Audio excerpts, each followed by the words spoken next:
Thank you all very much for coming. And it's a small audience, so I'm really hoping that this can be a conversation and also opens up to an audience conversation as well.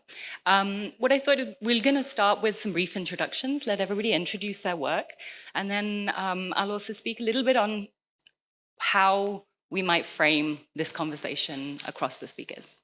So Rajni, would you like to go first? Thank you for joining us on this Sunday morning. I am Rajni Bhatt. I am a physician, and I trained in internal medicine first, and then pulmonary and critical care medicine. Went on to work in interventional pulmonology, which is more of a procedural skills using a lot of technology. And then nowadays, my work is a blend of that interventional pulmonology, pulmonary and critical care world, along with palliative medicine and end of life care, which I care deeply about. So it's been an interesting journey of practicing medicine across different contexts, from municipal hospitals to universities, from small public health centers to quaternary care centers, which are performing the cutting edge of medicine. And it's been a privilege to be a part of all the exciting developments that are happening in medicine and technology. Hi, I'm Sarayu Natarajan. I'm one of the founders of APTI Institute. APTI is a research organization that works at the intersection of technology and society. And we try to think about how do you navigate some of these contours of technology implementation through the lenses of equity and justice. So conversations around gender and gender in technology are very much part of what we do on a daily basis. My own story is that I spent some years as a consultant, worked in the venture fund industry, and then decided to throw it all up, go to study. So I have a master's in public policy and a PhD in political science, and I try in all of my work to bring what I learned in all through my education into thinking about technology. Hi everyone, I'm Kiran Keswani. As Sunena shared, I set up the Everyday City Lab some years ago.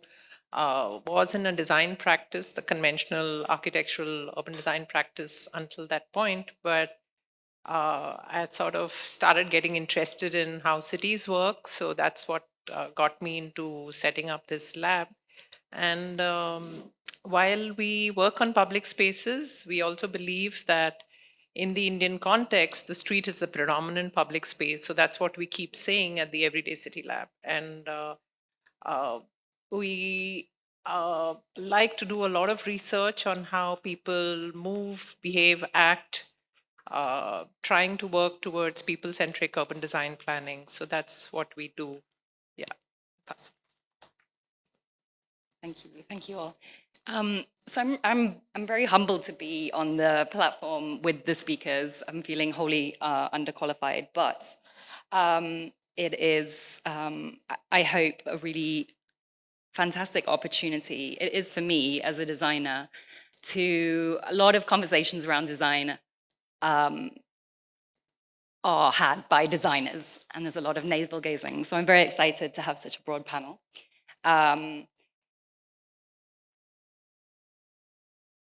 I wanted to start by returning briefly to the kind of framing of this panel.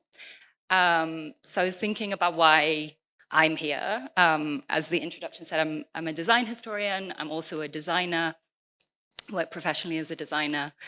And we have these three practitioners, thinkers, researchers in the area of healthcare, in urban space and digital spaces and technology. So, like I said, really broad, could have been panels in and of themselves. So I thought, I was thinking, what is it that unites the panel? And an exploration of gender and inclusivity in these spaces. And I think in terms of design, it also becomes kind of necessary and really important to sort of say what it is that we're talking about. And the challenge of design, of defining what design is I think a relevant one here. So in my field of design history, there's a real reluctance to say what design is. Design history is everything from food these days to buildings, to what you'd sort of maybe expect from design. But it's also healthcare, it's systems, it's urban spaces. So when we're thinking about, what is it, what do we mean when we say design? Is it about the material and the physical and the things that we put into the world? Is it about kind of creation? Is it about the formal role of a designer, which is relatively new in terms of history, and the things that they create? But are they the ones actually creating it in the end? So is design about the larger context of the world that we live in, about the people who make the products that are created, about labor, about manufacturing, consumers, users? Is design about something commercial, consumable? And I think there's also this question, like I said, I'm very excited to be on a panel with three speakers who are not sort of within the, quote unquote design field. Have we focused too much on the designer?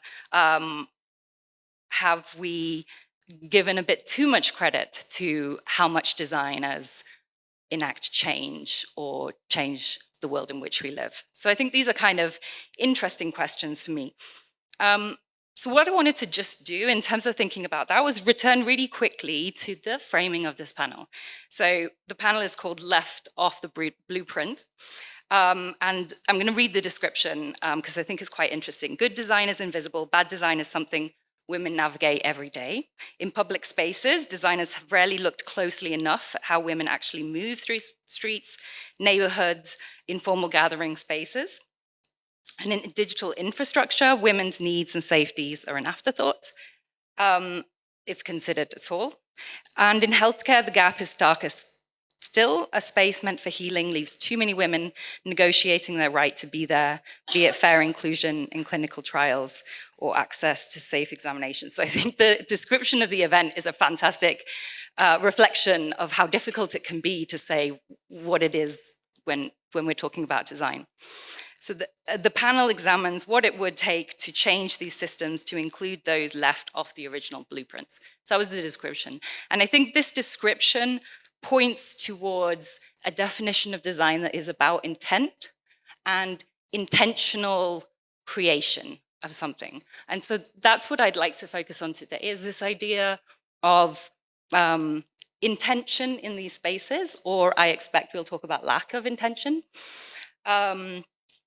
And to really sort of interrogate where this intent lies, if at all it is there, and sort of where, as designers, as practitioners, as anybody that's thinking about design within their fields, where we might direct the kind of design intent that we're talking about. So I'm gonna, So I'd like to start with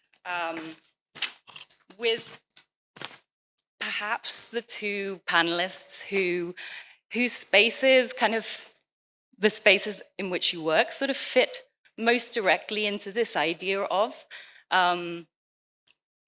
design in terms of space. So that would be healthcare spaces, urban spaces. So Rajni and Kiran, you both work within these kind of physical spaces that have developed over time, over the course of centuries. And we can sort of challenge this assumption a bit coming to Sarayu afterwards. But in terms of this kind of slower arc of history for the spaces in which you work in, a kind of organic growth in terms of urban spaces, and the sort of challenges, I guess, that come with this change over time in these spaces. So I'd like you to sort of reflect to begin with on where you see in these spaces a lack of intent and how this kind of longer arc of history has, where this has brought us in terms of gender inclusivity. Would you like to start? When I think of healthcare as something that is a universal need, but it's sort of been divided into a provider or benefactor beneficiary model in some ways, right? There is someone who, there is a power imbalance between the person with knowledge and the person who's receiving healthcare. Starting from, if we go back in history, there was a time when it wasn't considered a gendered role to be a healthcare specialist. But over time, it became more that it was male centric in terms of the doctors and surgeons and the associations and the institutions that formed around it. And women held more of a care role in the nursing aspect of it. It's only when, in some point in between the 18th and 19th century, when medical care, as in the Western world, in the institutions, started losing a lot of practitioners, that women were allowed back into those spaces, really because of a deficit of people who were skilled. So in the initial design itself, there wasn't an inclusion of women. And that practice sort of continued. And we see that in a strange way reflecting even today, where the arc of history as it bends is bringing us to places where, again, the role of women is being relegated to nursing and midwifery. There have been a lot of people who have led the charge and the change in making sure that women have access to opportunities in every field in medicine. But I'd like to look at it from two perspectives. One is from the patient, the carer in the family, and the person who's working in healthcare. When you look at it from the patient's perspective, from a community perspective, since women occupy a larger portion of those involved in what's the right word? It's unpaid caregiving labor, or it's unofficial. They tend to have a lesser ability to travel distances to seek healthcare. And if you see that, that itself excludes them from being able to access healthcare for themselves. If you have a senior citizen at home, a young child, or many of them at home that you are caring for, you have only about an hour in a day where you could go seek healthcare for yourself. And that excludes a lot of women from being able to seek healthcare. So unless in our design we are bringing healthcare to areas which are more accessible for women, closer to their homes, into their communities, we are leaving a lot of women out. And that's the kind of measure that some states have tried to do with, I think there was this one move which was about the Mahila Mohalla clinics, which was about making sure that there is a center for women and child health, which is within 500 meters of any residential, settlement. But I don't think it worked out. The idea was well, the intention was there, but it did not pan out. When we look at the way we navigate through hospitals and spaces, consider the fact that women drop out of schools earlier. Health literacy is something that requires, for the most part, navigating difficult decisions, at least a 7th or 8th grade level of education to make informed decisions. Access to privacy, that's something that's big. And we don't have that in the design of many healthcare institutions. So whether it is privacy for just simple things like washrooms, privacy for nursing, privacy for many different things, right? So those are things that have, I don't think there was intention in leaving it out, but there was no thought in the design. It wasn't considered that maybe this is something that's nice. Even if you look at the way health spaces are designed, it's cold, it's bright fluorescent lights. All of these are known to drive up the stress hormones in women. And now you're seeing intention with biophilia in the design of healthcare spaces, using more natural colors, more natural light, more materials which are evocative of natural surroundings. And that is intentional. And I think that's the change we're looking to see. Clinical trials are not designed for women. To this day, the majority of clinical trials are exclude women. Just about, even now, just about 30-40%, 35 to 40% of clinical trials include enough number of women represented in those trials. So are we designing treatments for a population that has not been studied, or we are extrapolating the male body and what a disease manifests itself as in the male body and saying that that's what works for women too? This goes to safety.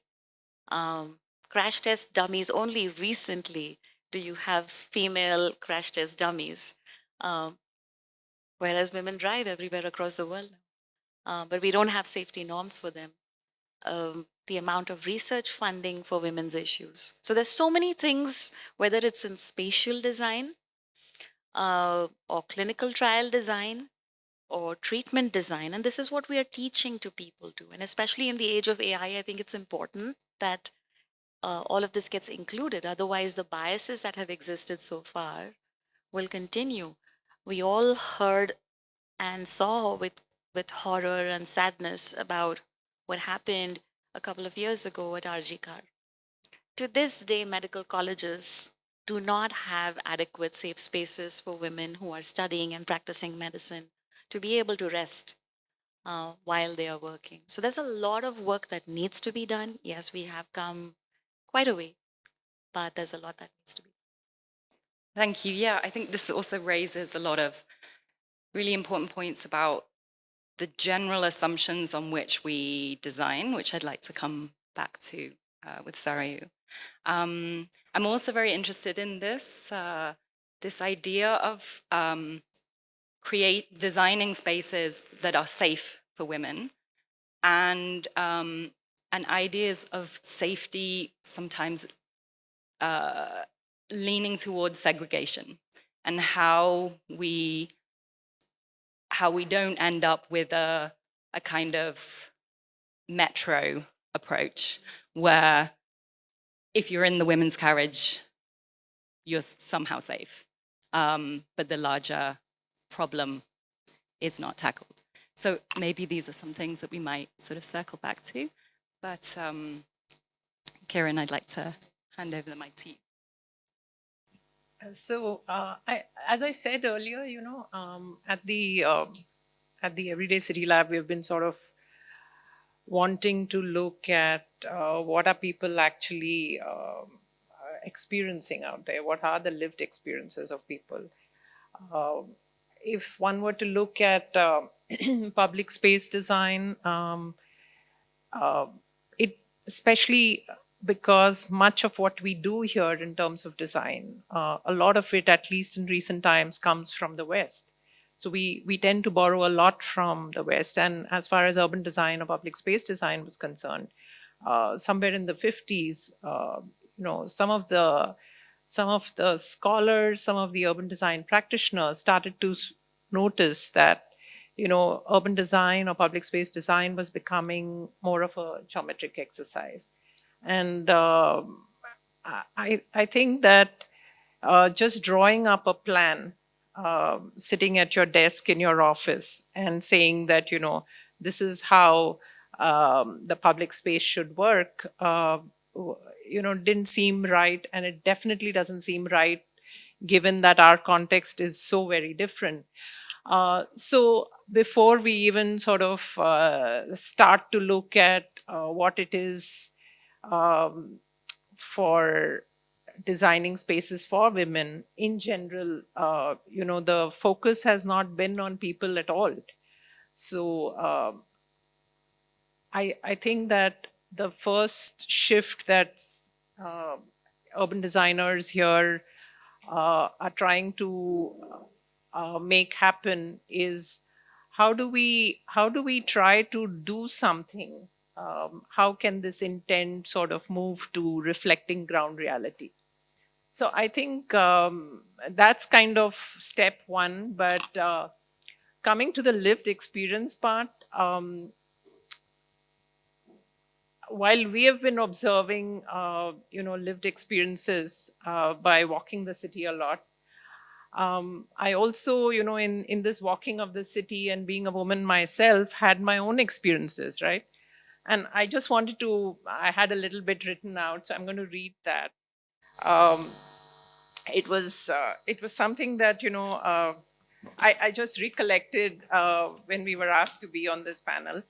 Uh, so, as an urban designer, a way to understand the city was always to walk through it extensively. When I first moved to Bangalore in 2007, I would go to Baswangudi often, spend time in Gandhi Bazaar, walk the neighboring streets. And of course, the incentive at the end of it all, and I think this is something that's familiar to everybody here, was to get a filter coffee at the end because you're in Baswangudi, right?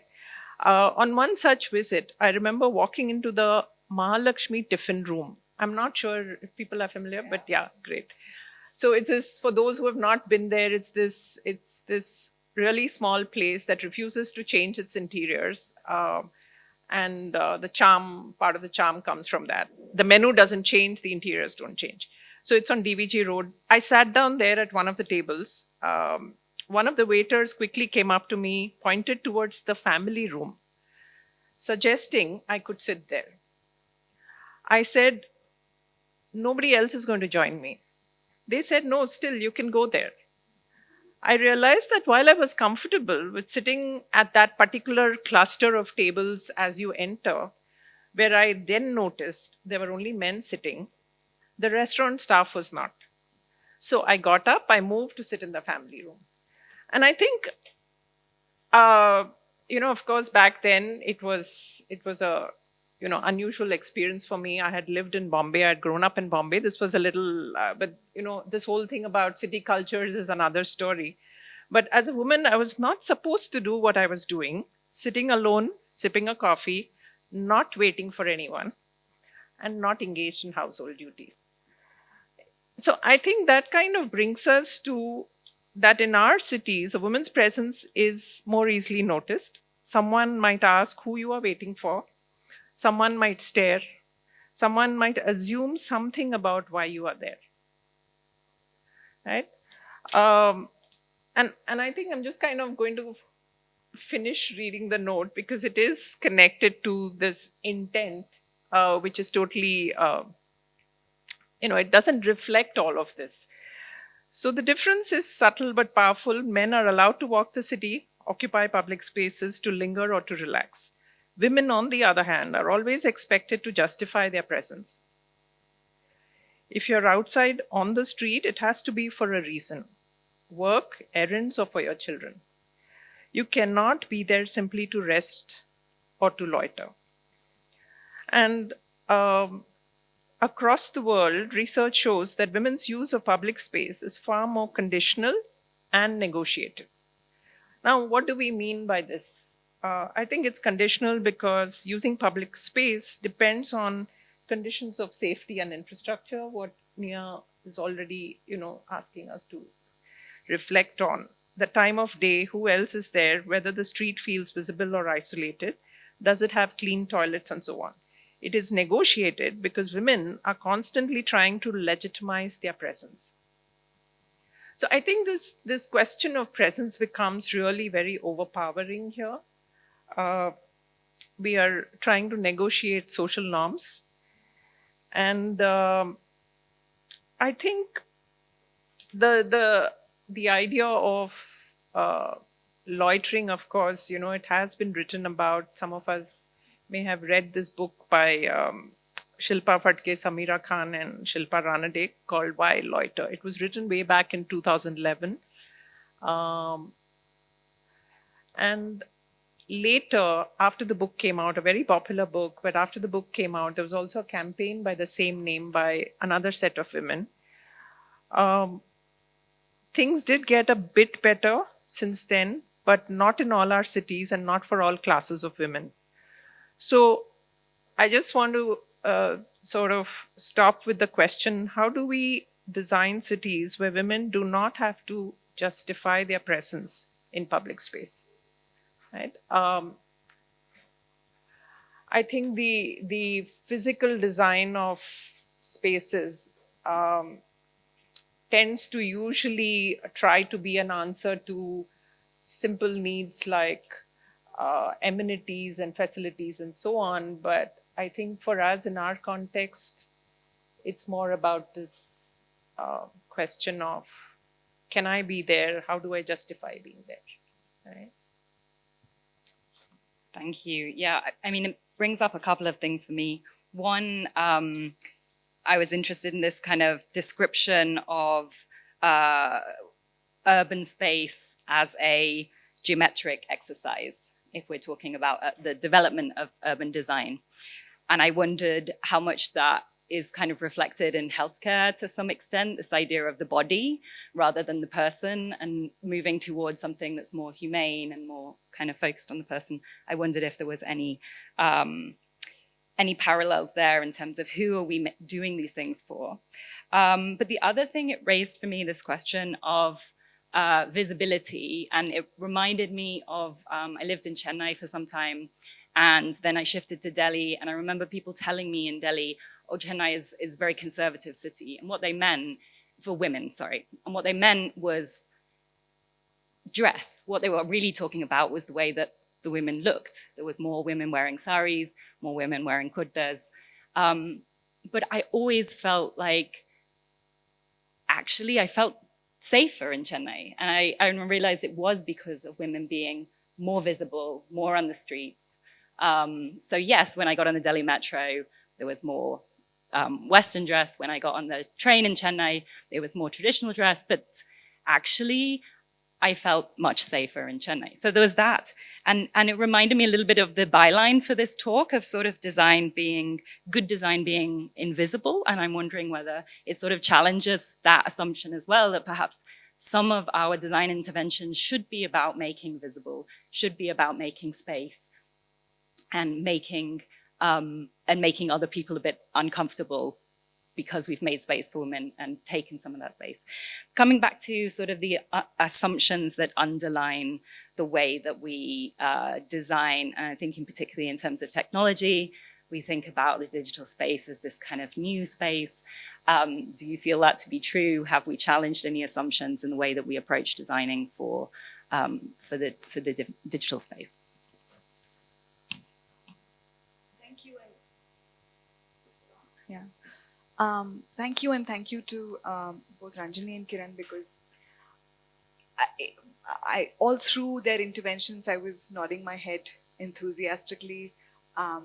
These are both experiences that are felt personally in terms of navigating the city and navigating healthcare, more broadly speaking, but also in the way that we look at and understand technology. And there's two levels to it in my personal experience. One is the level of being a researcher, trying to understand how to unpack technology from the lenses of equity, but with some interest in the question of gender, but also as a woman entrepreneur trying to build a business in this fairly male-dominated world of technology. So I suppose one of the first moments when this relationship between technology and gender came was somebody said, "Oh, you must be looking at the gender issues on technology," and which is, I have a female co-founder, and we still get that. Nothing has changed in 8 years, but it was the first point of sort of the melding of the worlds, which is the problematizing of technology on the one hand, and being a woman entrepreneur trying to do something in this space.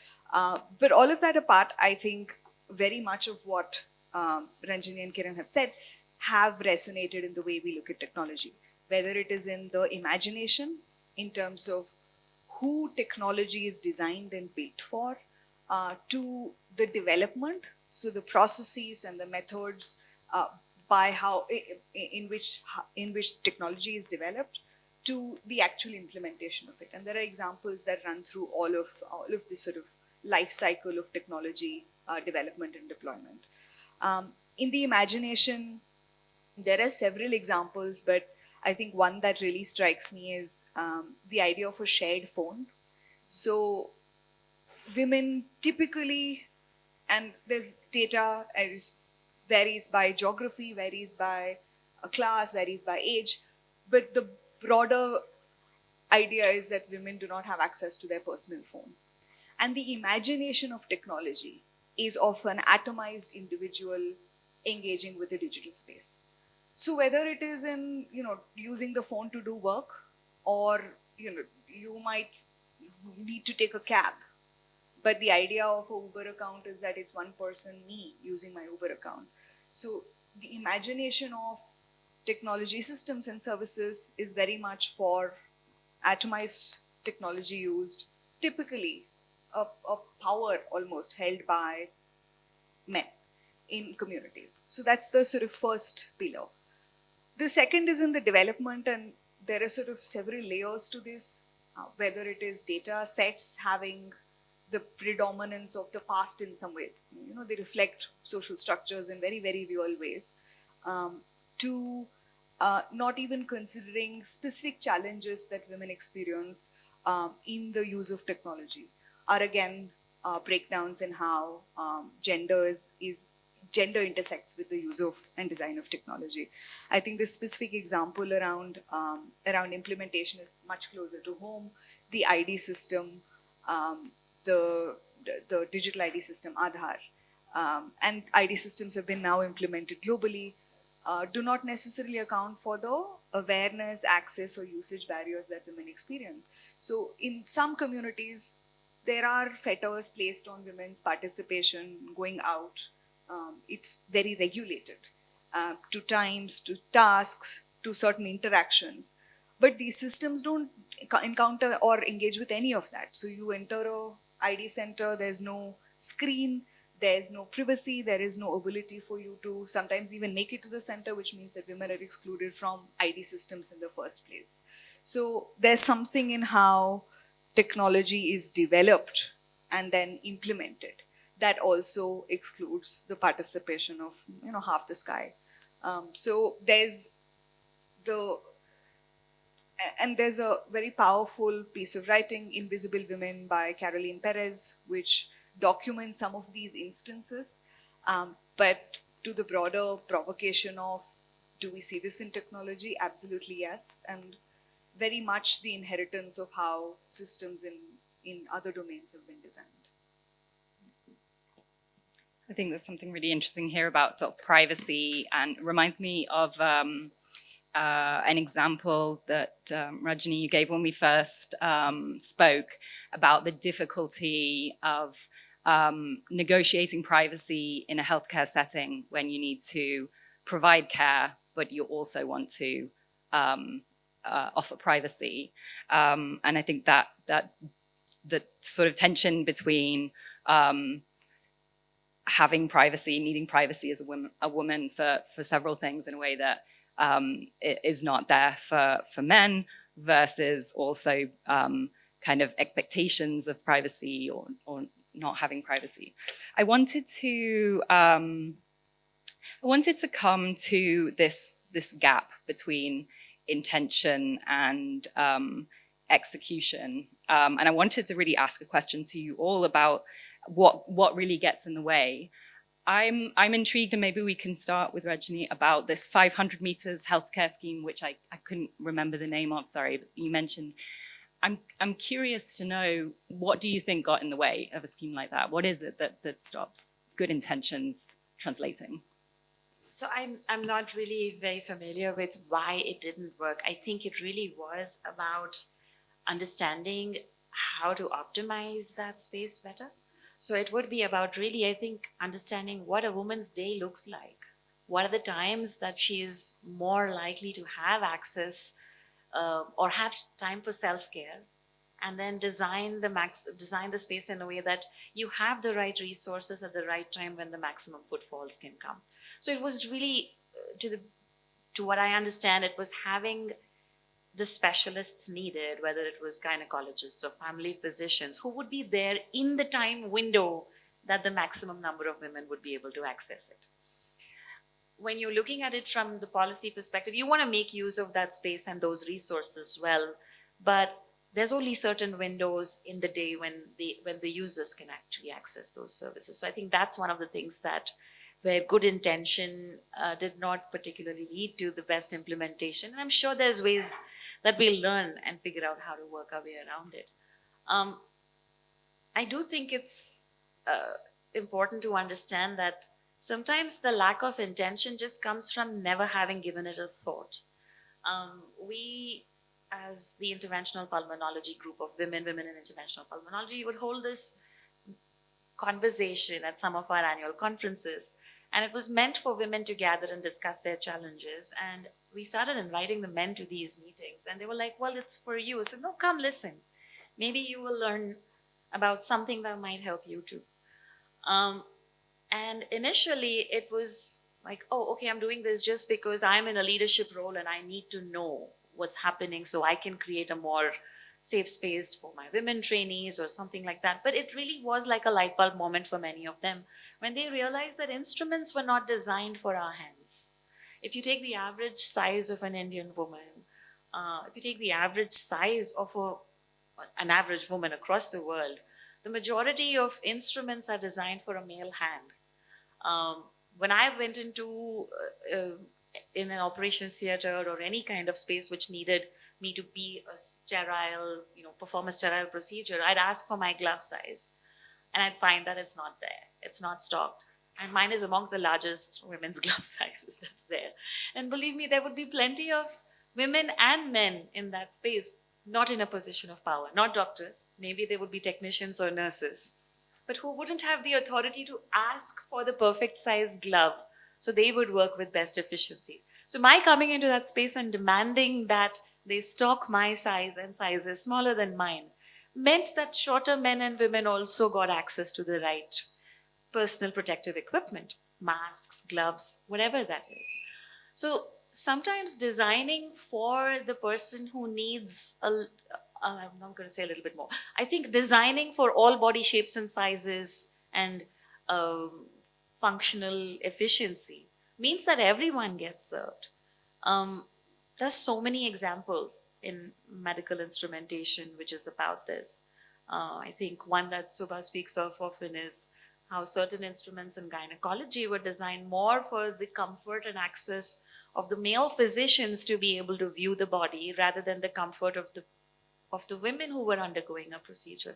And it's taken hundreds of years for people to challenge that design and start looking at it better. Maybe it's also about understanding culture, inhibitions, norms, and including more women in the workspace and things like screening for certain cancers.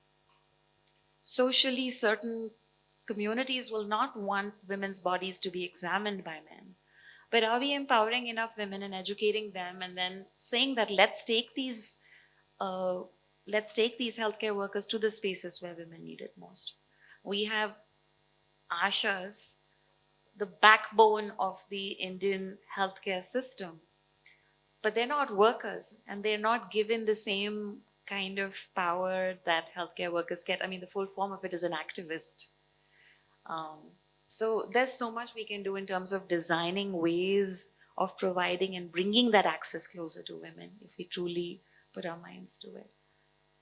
If I may jump in, I wonder if some of the focus of public health system design has been on maternal and child health for a variety of reasons, but it seems to assume that women's job is to get pregnant, pop the baby, then you're done.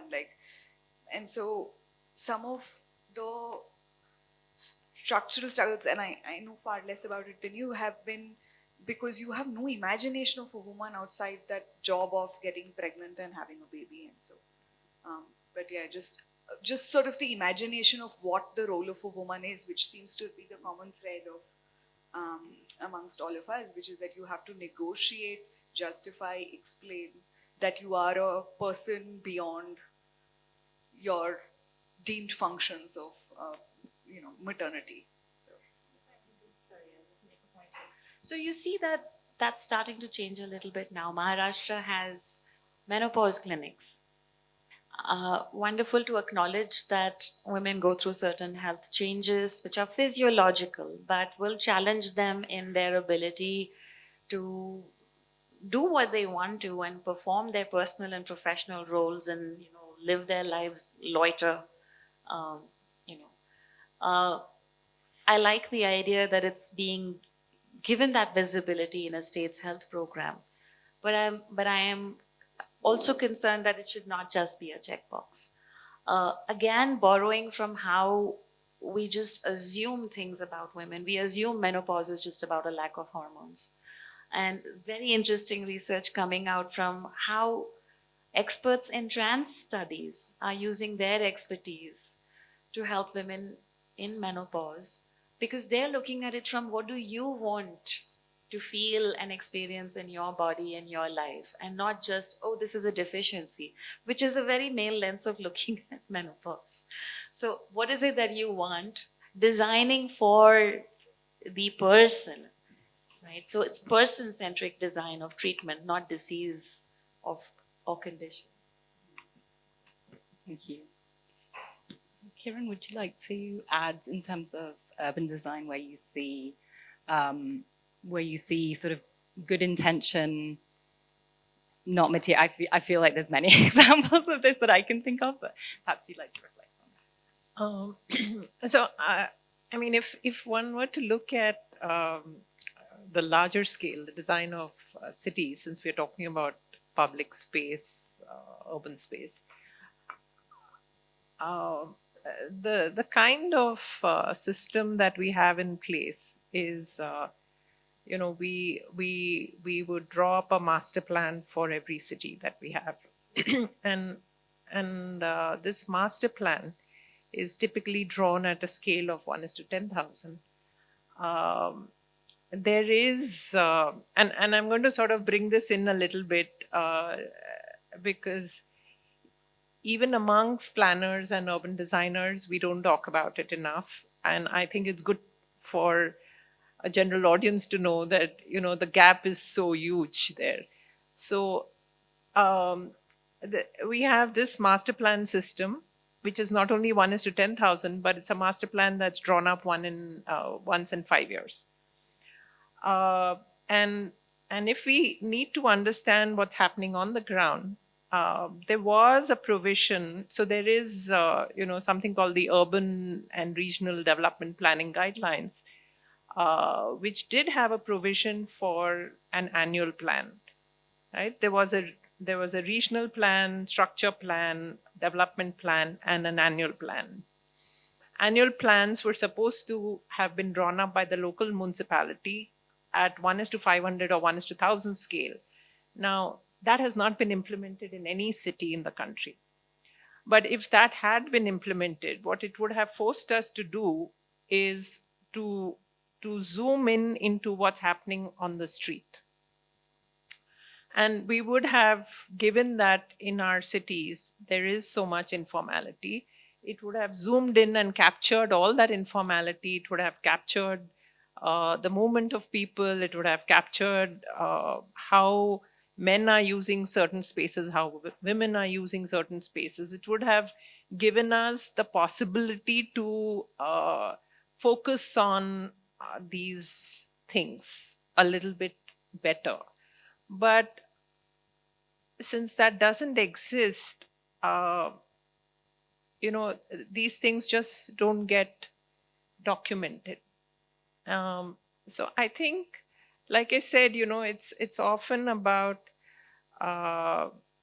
not focusing on people at all.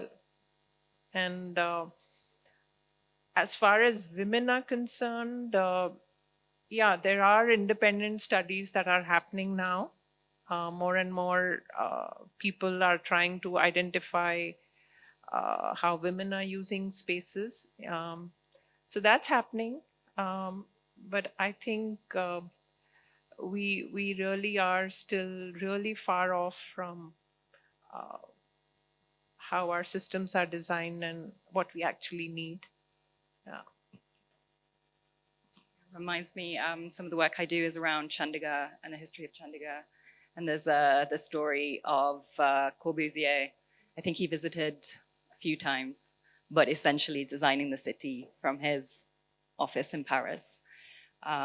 So, yeah, how that sort of changes over the last 50, 60 years, or how much that's changed, is is to be seen, I think. And I'd like to just also sort of put the same question to you, Saryu, about what you see in terms of the many good ideas that come up, and where are the gaps, and why?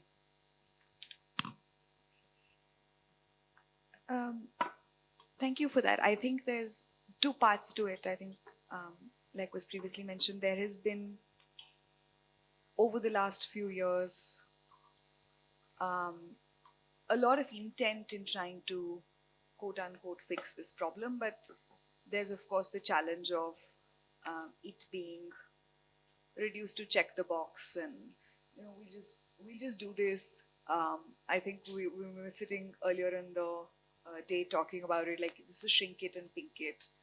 Um, uh, there was some hackathon that was aimed for women, and that was called Witch Hunt, because they were trying to. So, shrink it and pink it really sort of hits home sometimes, and this is in 2026. So it took a woman to stand up and say, this is a ridiculous idea. Perhaps you want to sort of rethink all of what you're doing, but certainly the name.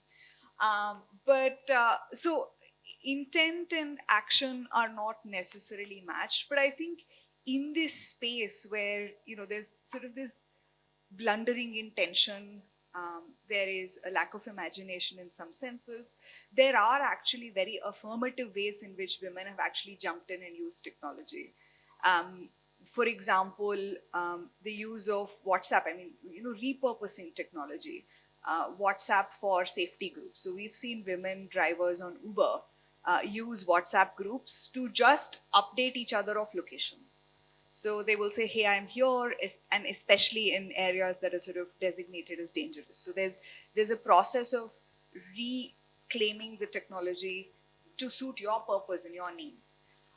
There's other ways in which women have worked in hostile spaces to reclaim, their agency in some way. So a lot of our work looks at data annotation, and labeling is done by women, and predominantly. And of course, these are sort of large sweeping statements, but it is done by women. It is seen as white collar work because it's done on a computer and is clean.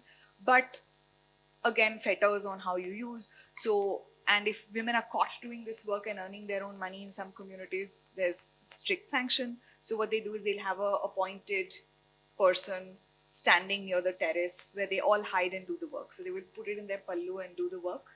And then this person will say, oh, it is somebody's coming. And women will quickly switch the screen. So a few technology companies that work with women predominantly now have a button. So you can just hit the button the moment you hear somebody coming. So there are reaffirmative ways in which they have used technology. Women use social commerce, which is you use Facebook and Instagram to sell. So you're using these technologies to reassert your independence. And I think that, bringing the conversation in some ways to design, these are not intended, it's not made for this. It is not made for you to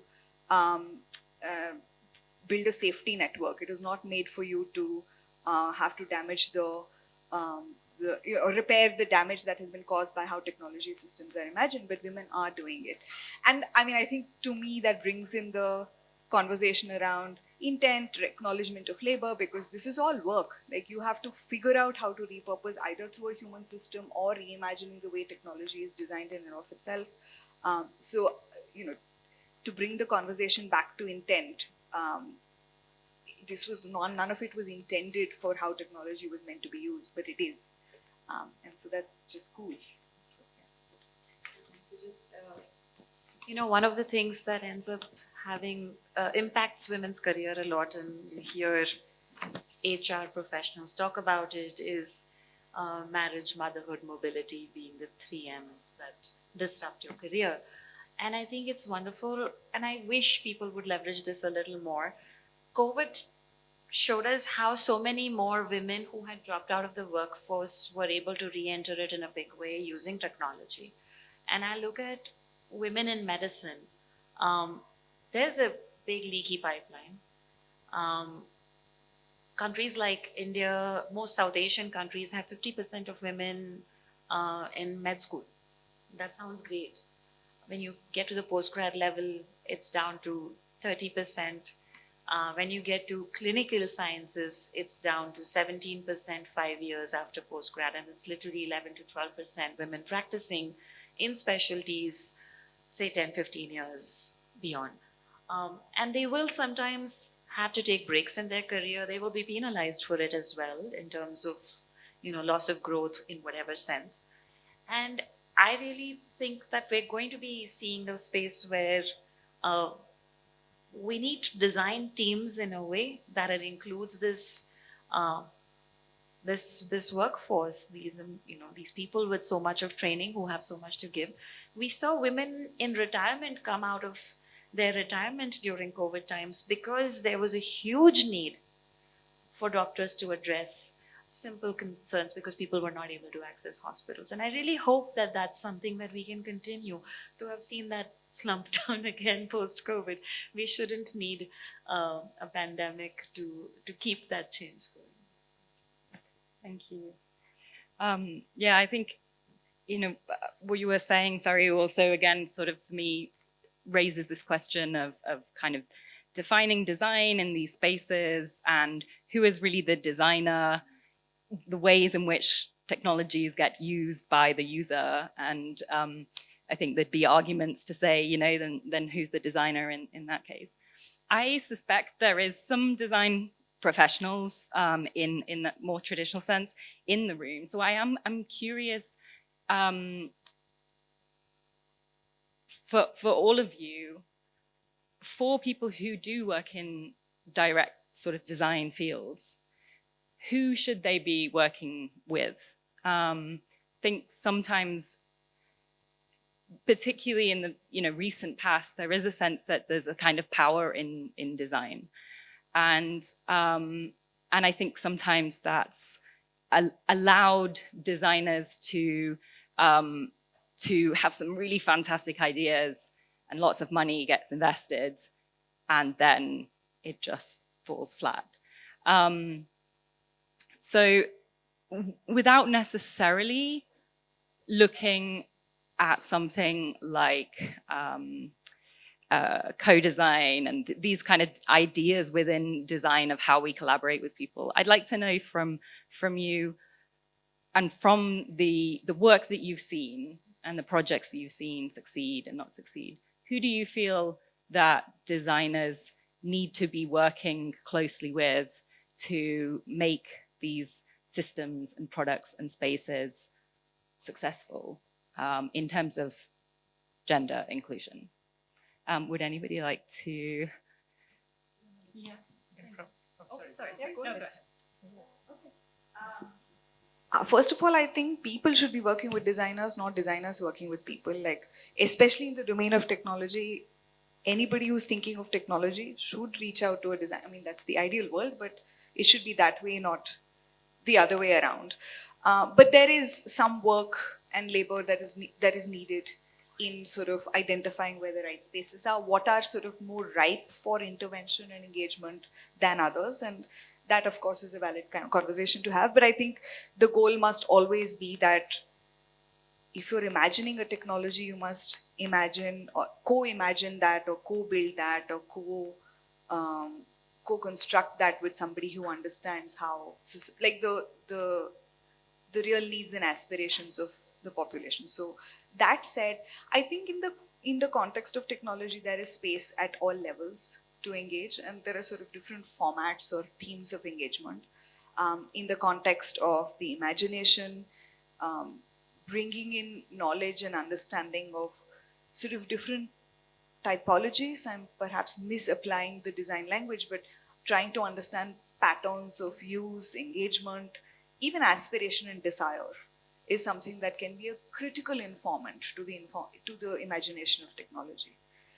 In the development, I think it's a more complicated and a negotiated space, but in data set design, in model design, and I use the word design reflexively, but all of how the technology is put together through its different elements, again, is a fundamental role for a designer. And then, of course, the third being in the actual implementation, because there is no technology that exists in abstraction without any real implication on the world. You will have to implement it. It either comes to your phone or it's a public system with which citizens and people have to interact.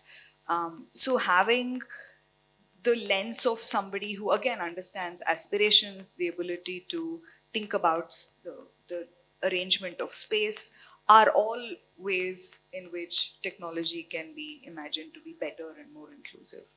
Um, Sorry for the breathless take, but I mean, again, I just reiterate, this has to be, systems need to bring in people who can do things better.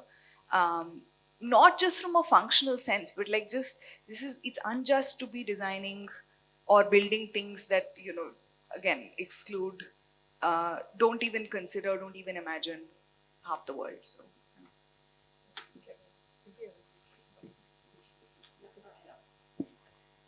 So just continuing on what I said earlier, that we are not capturing ground level reality and so on, and what's happening on an everyday basis and what's happening on that street.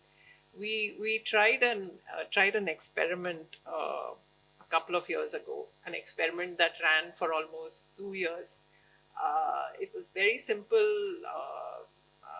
a very simple project, but what we did was. We decided to set up a citizen science portal, an online portal for public spaces, for urban planning. There are not very many such examples. It had not been really used before as a method, but we were ourselves sort of inspired by this thing called eBird. I'm not sure if people have heard of eBird, but it's this wonderful citizen science project that was started at Cornell's ornithology lab, more than 30 years ago. And I had always sort of looked up to this, been very excited how they were using citizen science, getting citizens to gather bird data and then using it for really serious research. So we said, okay, why don't we also try this? So at that time, I had these 4 young, RAs, interns. It was 2021, the pandemic was on. All of these 4 young people who were part of our lab were, in their home cities. And we started to build this portal. And what we tried to do was invite people to share stories from their neighborhood. So we created different formats. This portal is called decodingeveryday.com. It's still out there. It's still, we have paused the project, but there's still a lot of stuff that we gathered is out there. Like I said, it's very simplistic, but we were looking for how do we engage citizens. If an individual wants to do something, can he or she do something? Can they sort of put things out? So we created different formats. You could share your own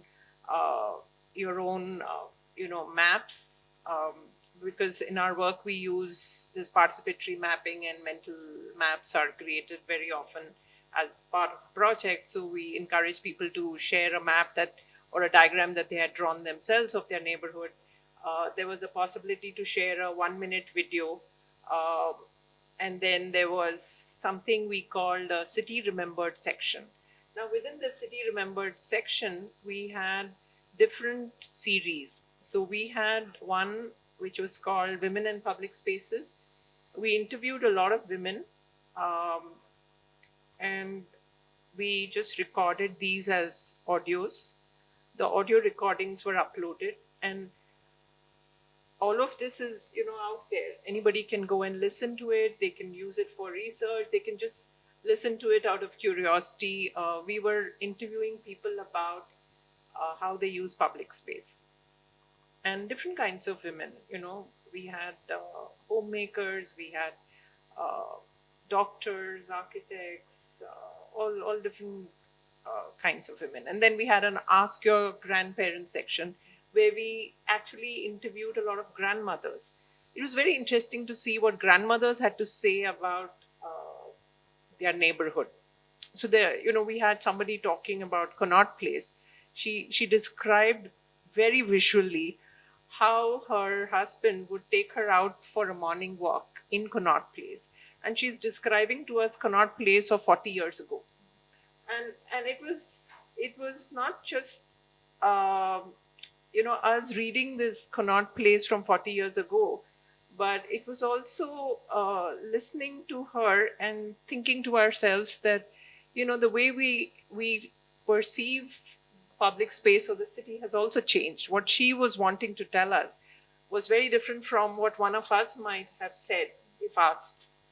So it was all very interesting. And I think it became for us, I mean, we realized that citizens can have a say in design. But of course, we realized that, this raw data is not enough. Somebody who is really a bunch of senior urban designers will have to analyze this data for it to become very useful. But we did find that people were very excited about contributing to the portal. So we were running competitions, and at one point we ran some 6 competitions, one every week. It generated a lot of excitement. I mean, it gave us hope that, people are really wanting to say something. Everybody had something that they wanted to say. So it was nice. I'm glad you spoke about this particular project, because I think it brings up this idea of research and what is design research. And I think, this is not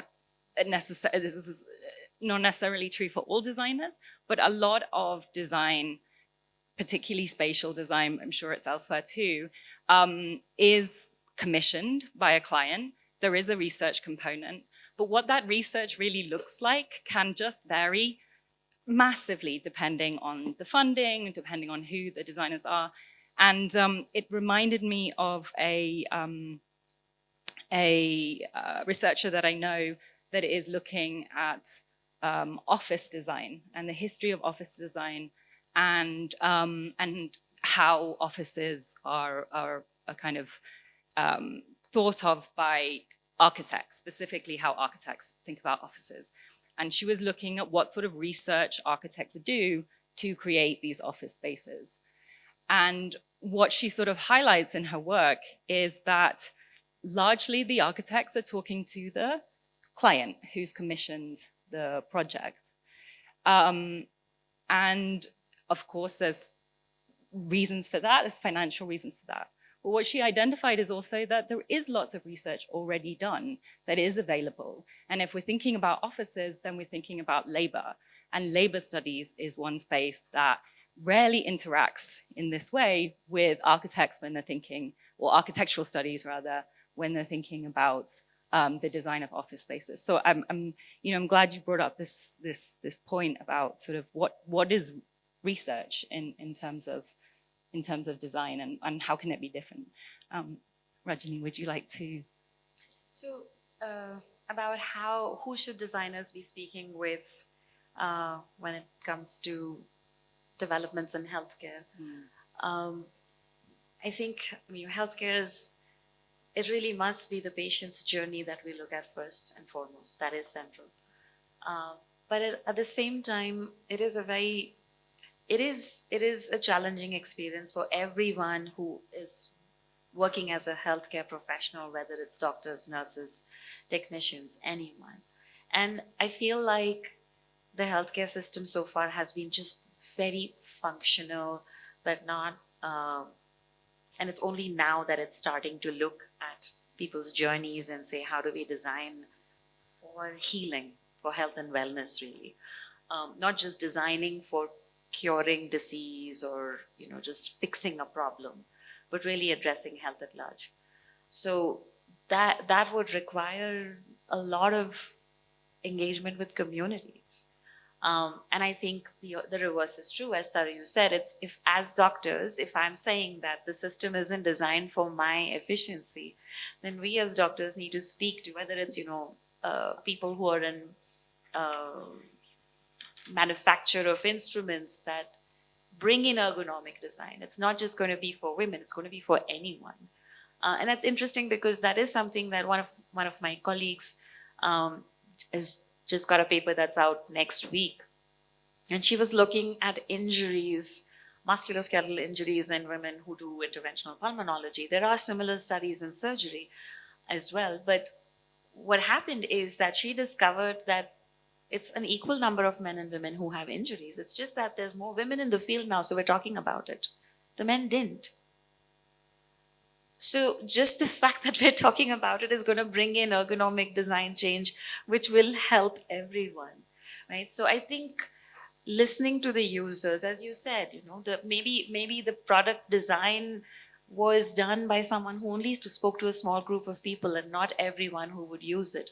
That would apply across the board, whether it's the patient's journey. And I think the one other part that I wish people would pay a little more attention to is a carer's journey.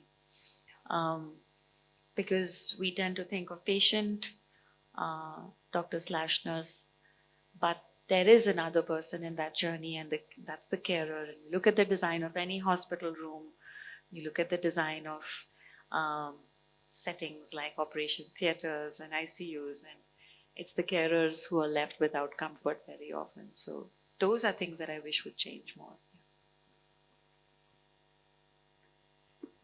So I think we're almost at time for questions. I want to offer a question to anybody that might like to answer it on the panel. And I'm thinking in terms of what I said about office design and how architects look at other architects' buildings often as part of the design process, which is not necessarily helpful. And in terms of the design of medical instruments, presumably there is kind of iteration on previous designs. And this is kind of this fundamental idea of design kind of being about iterating ideas. I want to offer the question if anybody has any thoughts about sort of iteration versus radical change. And in terms of designing for inclusivity in the spaces in which you work, if we had to think about radical change rather than iterating on what is already there, given the assumptions that we've spoken about, the context that we've spoken about, the history, what would that look like for you? And it could be in a particular small thing. It's not necessarily the whole field. One example that comes to mind immediately, and that's in gynecological examination. And that's the speculum. And it stayed the same in design for the longest time, really painful.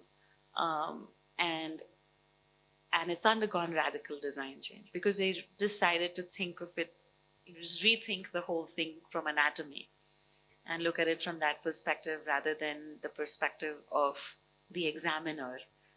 So it's literally shifting the perspective of where is your design coming from. It's coming from the human body and not from the person who wants to look into the human body.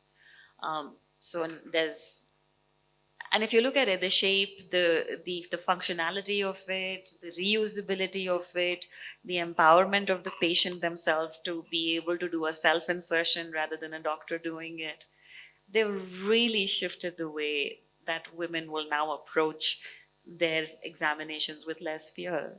Right? And that might make all the difference in picking up problems early and saving lives. So yeah, I think that's one place which has undergone a radical design change. Thank you. Yes, please.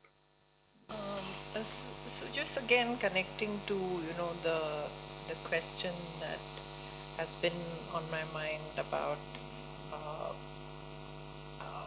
women having to justify their presence. So one of the and I think this really requires really very small, inexpensive changes. If it's okay for women to be out there shopping, which women do a lot. I mean, and I'm not talking about shopping for clothes, but just grocery shopping, or maybe we could also just look at our marketplaces and say that if if it's very easy for a woman to justify being in the marketplace every day or every other day, then can we just create pause points there? And that can just mean a platform or a little bench where, one might say that in our cities just about anybody will be sitting there, but I think there a little bit of you know policing or whatever, but if these pause points are just outside of the grocery store, let's say, right, it allows, I think, a woman to linger. Or um, if she has, to drop a child off to school and she goes to the bus stop, where the school bus stops, not the public transport buses, but if there is a place where school buses stop, for example, and if we were to trace these spots in every neighborhood and say, let's just put two stone benches there, then she might be able to justify going 10 minutes early or staying on 10 minutes after the bus has left.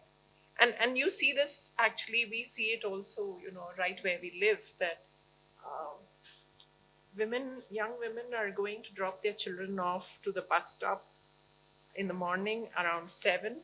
Of course, many of them are now working, so they are also rushing back so that they can get ready and leave for work. But I think it would allow them that time to just stay back, because it's part of that daily errand. So maybe just little things like that, I think would be really great to have. Reminds me a little bit of the um, one example that's often given in sort of design history as these sort of radical changes is the dishwasher and the washing machine and the kitchen and changes of kitchen.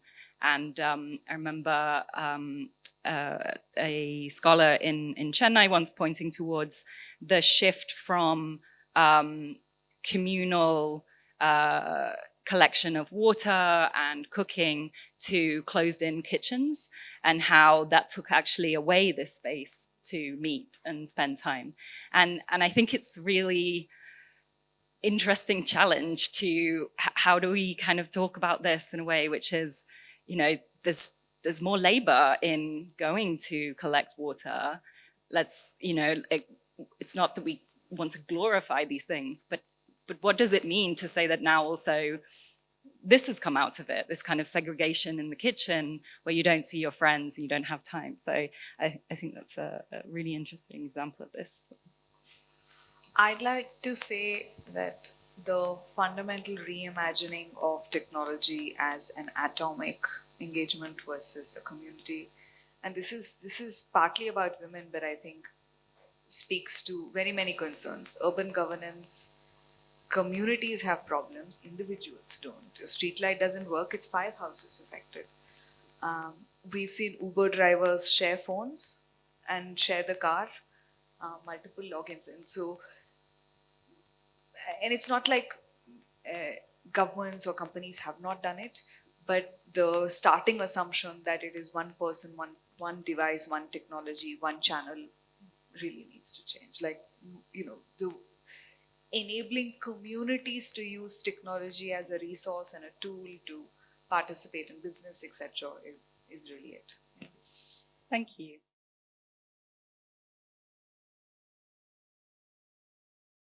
Hi. So, quick comment which leads to a question about the Mahila Mohalla clinics that you were speaking about.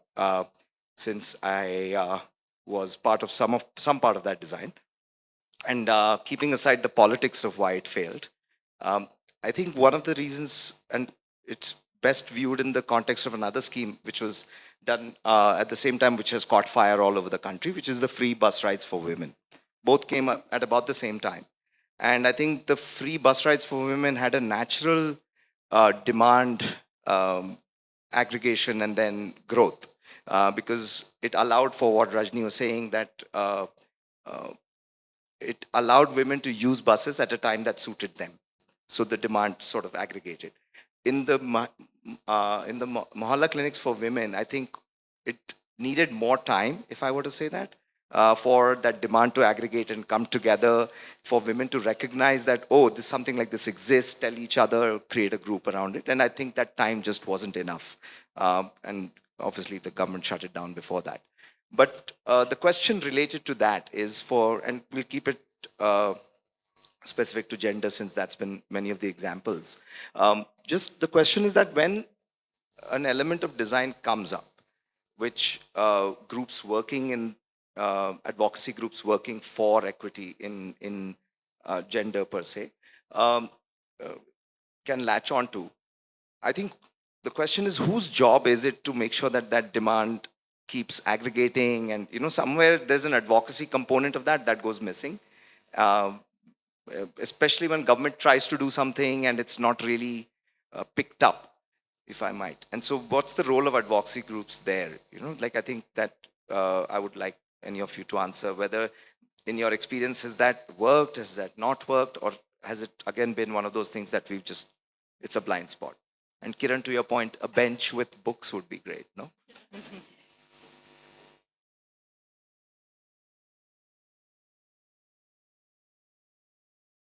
I think, again, yes, great role for advocacy groups and people I can think of as an example is maybe Seva, because there's so many things, so many benefits, so many policies that we're not really aware of. And again, women in communities are not aware of.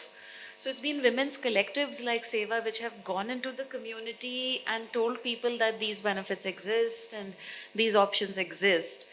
And it has taken that amount of time where now there's enough people who know that these exist, and then that's the history, that's the narrative in families. A mother knows and she tells the next generation, and then every neighbor knows and they tell each other. So there is that challenge in advocacy for any new change that comes along. Um, there was something else you mentioned. It's almost like when a new movie comes out, they put all their money into letting people know that this movie is coming out. Like, so how does that happen, right? Like, it needs to be owned by someone. I don't know who that is. Like, that's the question. I think another really nice example of the benches is in Africa, in some of the countries where they're looking at mental health interventions, they've put up friendship benches because mental health is seriously stigmatized there. So they have an older woman who's trained in just starting a conversation and holding space. I could imagine friendship benches doing a lot more than help mental health for everyone, but also build community around that. So that's another. But even for friendship benches to take on, it needed a huge awareness movement before they became popular. Just that, well, my third wave feminism tells me that no problem. My third wave feminism tells me that it's not my job.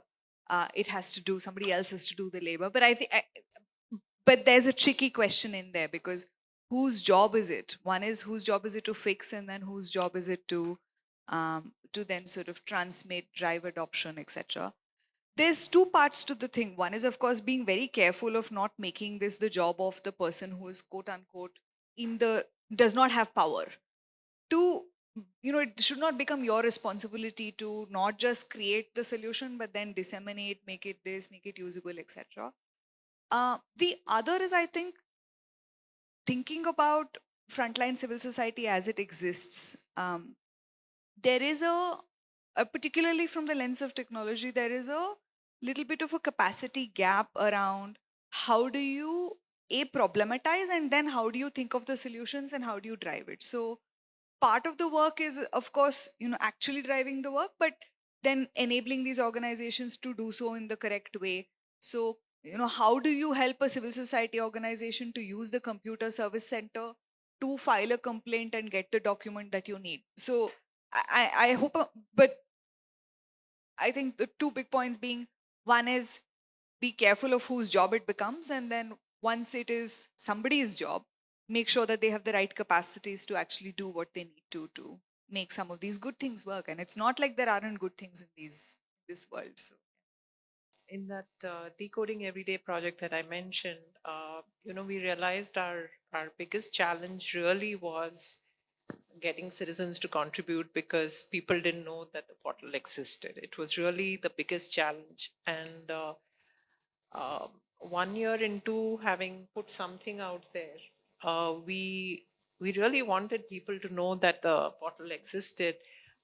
And I guess the advocacy was just left to us to do. We were using social media a lot. Uh, and we were spending a lot of our time. And like I said, it was a small team. We were self-funding the project. That small team suddenly had to spend less time on generating new content and spend more time on preparing the social media stuff. So we were doing Insta reels and this and that. And then the idea of the competitions also came up. Fortunately, somebody gave us a little amount of money, something like 30,000. And that's the reason why we did those competitions over 6 weeks. There were, we said we'll give out two prizes, book coupons from Champaka Books, 1,500. I mean, these were, it was such a small incentive, but for young people, it was what really drove them to contribute. So the minute we started to do competitions, and we were really monitoring our portal during those 6 weeks, and our contributions went up tremendously at that time. So it was very hard. It was the hardest part. So I think that's really something one needs. But yeah, it was tough. Uh, so you mentioned about people should be reaching out to designers rather than designers reaching out to people. Can you elaborate on that more? I think it's a fundamental upending of the logic that it is the person who has the technical ability that must reach out to, and of course, not to walk away from. You have to market, make yourself, make people aware of what you're capable of. But technology design should foresee and imagine the problems in deployment, etc., and find the technical specialists and the right processes of community engagement in order to be better, not the other way around. If if yeah, it's the larger proposition. Yes. Um, Thank you. All of you, I think, alluded to this when you spoke. I think Kiran specifically mentioned that when you think about design in several fields, they were mostly, the thought process was developed in a Western context, and a lot of work over the years has been done to contextualize it. So, speaking from the Indian context, when you are thinking about design and thinking about contextualizing it, how do you balance that against the risk of maybe further embedding certain negative parts of our culture, for example, like patriarchy? And I'll give you a quick example from my field. I work in law.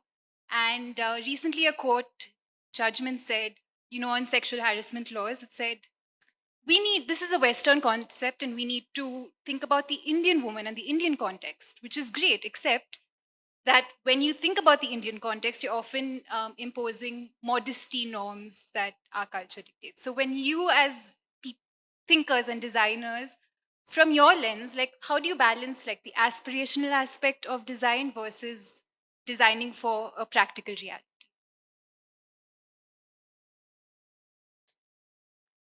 Uh, so I think I'm just going to mention this work which I've spoken about before here at BIC.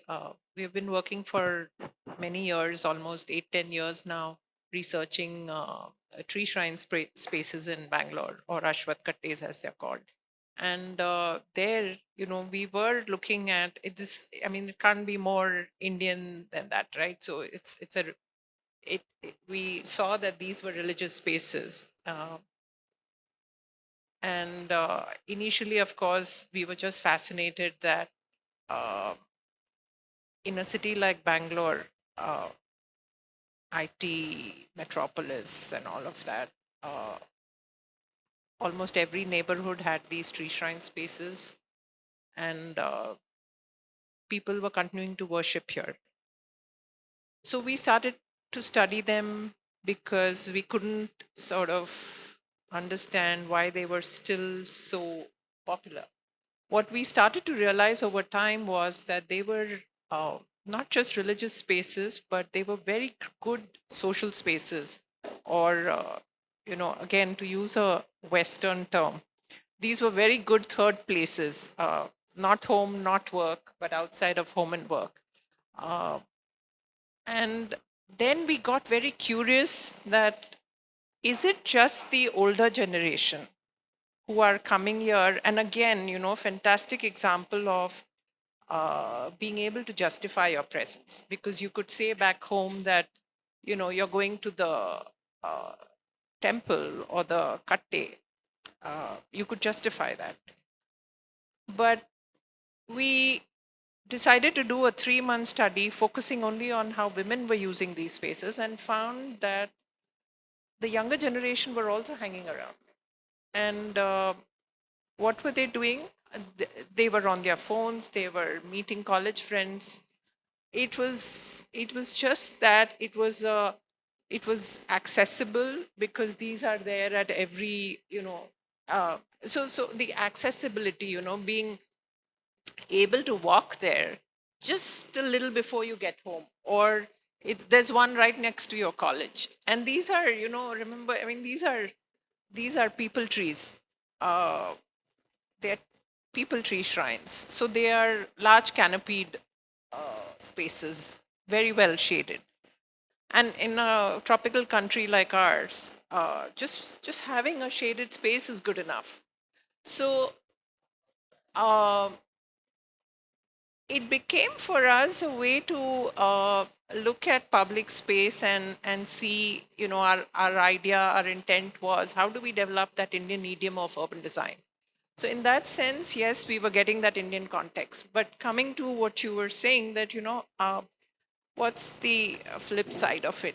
And like I said, often when I go to talk about, over the last 4 5 years, I've talked about it a lot in urban design programs with urban design students. And I often ask this question, given that all of you are not as religious, and you wouldn't go to Ashwat Kate, I wouldn't go to Ashwat Kate to pray, what do you think is the alternative?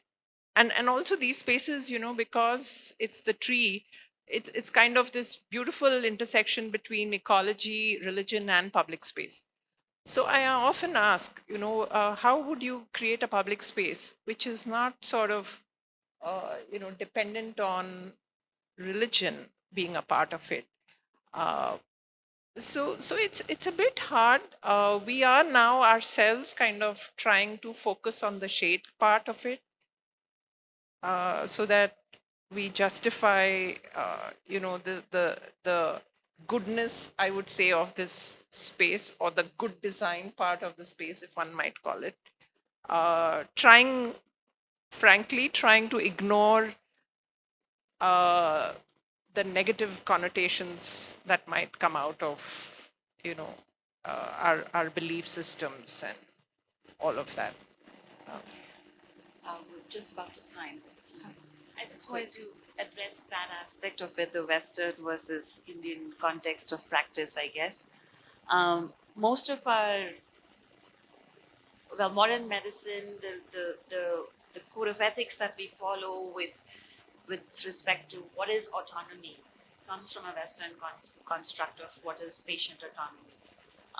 And that's something that's challenged very often when you're practicing in other social contexts. Women, when they are patients, lack the same agency as men do, because very often they're not the ones who are paying the final bill. And a lot of Indian healthcare right now, about 80% of it is private healthcare.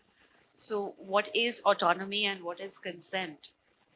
From that Western construct of autonomy and consent needs to be translated in keeping the rights of the woman, but also respecting the social setup. So, a lot of challenges come up in difficult conversations, difficult decisions about medical interventions that we need to navigate. Luckily, since I think 2018 or so, there's been an inclusion of something called attitude, ethics, and communication. So a lot more dialogue in medical curriculum about how do we find the appropriate way of addressing this problem of autonomy. Most doctors in the olden times were trained to ask the male person of authority for consent. But the fact is that our Indian constitution has given authority to women, has given agency to women. It's about it not being implemented in practice. And so, what we do is something called supported decision making rather than just an individual. So we look at collective autonomy and supported decision making. That's sort of the framework that has emerged in South Asian practice of modern medicine, where we tell families that we will not lie. Right? If someone asks me a question, if a woman asks me a question, I will not lie, but I will try and bring the family to a consensus where she has more agency to make the decisions herself. So that's sort of how we are working on that. And we're trying to do this also with the research that's generated from the Indian context, whereas now we have pretty robust studies that say all Indian women are not frail and delicate of mind and can listen to bad news about their health and want to know and take their own decisions about their health. So when we tell families that, they might be well meaning, but they're not doing right by the person. So this research, this Indian research, and being able to kind of shift the context of traditional, patient autonomy from the Western lens to a more community, family decision making context as well. Thank you. Yeah, I often feel like at this point in these sorts of conversations, or rather, there's always a point at which all roads lead back to intersectionality and multiplicity and being okay with complexity. And I think that's sort of where we're ending as well. We are at time. Thank you so much for coming. I feel like so much came up that in itself could be a panel still addressing design, still addressing gender inclusivity. I feel there's a whole panel on what privacy is all about in these spaces and autonomy and presumptions of caregivers and what care looks like. There's a huge amount here for more conversation. So thank you very much for coming. Thank you to all the panelists for your time today.